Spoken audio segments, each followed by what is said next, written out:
nor did he even for a moment hesitate in his pledge. No uncertainty or indecision seemed to mark his takeoff.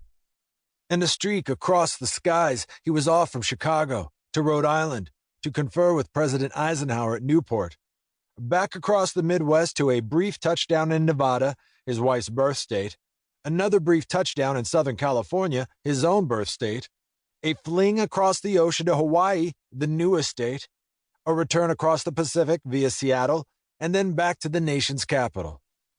Within 10 days of his nomination, he had campaigned in Illinois, Rhode Island, Nevada, California, Hawaii, and Washington State. Behind him, a wake of newspaper headlines marked his vigor and pressed his activity on public attention. The barometer of the Gallup poll reversed itself and projected him, for the first time since January, into a lead against Kennedy of 53-47. As spirits in the Kennedy camp plunged, spirits in the Nixon camp soared. The vice president was off and running and in the lead. His strategists settled down to consider the long course. There had been no lack of earlier consideration of this strategy, and it is worth examining this staff strategy even though it was never later implemented. For it reflected what some of the ablest minds in the Republican Party saw as the way to make a president. As early as May, friends of the vice president and members of the Republican National Committee had begun to plan a Nixon campaign on the assumption that the vice president would certainly be nominated. They had planned an early takeoff in August, then an intense 9-week schedule starting on September 12th. They had winnowed all the hundreds of invitations offered the vice president, pondering the proper engagements in the priority states, meshing them with trips, flights, logistics. All state chairmen had been requested to fill out questionnaires on key issues they wished Nixon to stress in their individual states and to have them ready for screening at the Chicago convention. Regional TV, they decided, would be used extensively.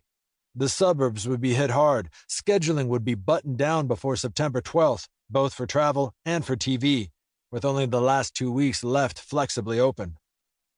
Further, there was to be set up in Washington a plans board that would have all authority over detail and timing once the vice president had set policy and principles.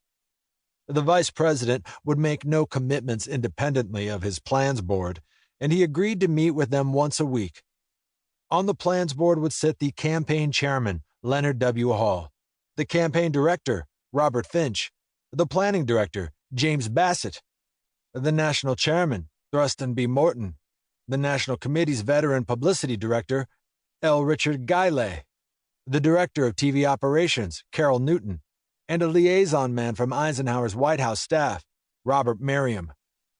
These men would operate the nationwide machinery of the Republican Party in support of the candidate and feed into the master plan of the campaign such personalities as Eisenhower, Rockefeller, Goldwater, Dewey, Percy, Lodge, Mitchell, and Judd, wherever such names would do most good. Several of the conceptions of these men are still fascinating in retrospect, and 2 at least should be noted for the record. The first can be called the Len Hall-Jim Shepley strategy, an ideological theme that pictured the bridge between the past and future that Nixon later was never to make clear. This early Hall-Shepley strategy proposed a theme reflecting contentment with the immediate past. The country was prosperous. The wars had ended. Eisenhower had given the new nominee a magnificent base of departure, peace and prosperity. The candidate should take this theme of departure from this base, yet add it to the theme of America's future in this world of science and change. Now that Eisenhower had pacified the world and set the economy on an even keel, Nixon should evoke all those wonders of science and technology that are about to come upon our lives, presenting himself as an experienced man, yet a new man who could develop all these wonders for the greater bounty of America and mankind. Nixon has more than a passing interest in the development of American science, and his years in Washington have given him sound competence in its discussion. It is interesting to muse over what might have happened had Nixon adopted this as his forward, positive line in the fall campaign, as his close